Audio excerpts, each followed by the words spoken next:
যাই হোক, আপনারা এই দিকটা খেয়াল করবেন। আপনার বাচ্চাদের ছাত্রছাত্রীদের পড়া কিভাবে আদায় করবেন এটা আপনার দায়িত্ব থাকবে। বাচ্চাদের পড়া না শিখলে অভিভাবকদের অবহিত করা, এটা এই বছর থেকে, আগে যা ছিল ওটা আমার জানা দরকার নেই। এই বছর থেকে যে বাচ্চা ক্লাসে পড়া পারবে না, আমি 10টা সিম দিতেছি আবার বাংলা লিঙ্ক থেকে, আপনাদেরকে সিমগুলো সরবরাহ করবো। অথবা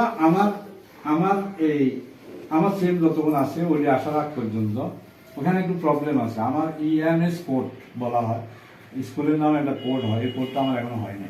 এটা কাগজপত্র সব জমা, সার্ভেয়ার বন্ধ, অফিসার আন্দোলনের কারণে এটা স্থগিত রাখছে সব সরকার, যার জন্য আমার কাজটা এখন হচ্ছে না।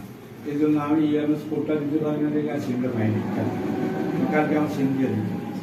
যাই হোক, সিম আসলে আপনারা সিমকে কল দেবেন অথবা আমার মোবাইল দিয়ে প্রতিদিন আমাকে অবহিত করবেন। নিজেরা কোন বাচ্চা আসে না, সাথে সাথে আমার মোবাইল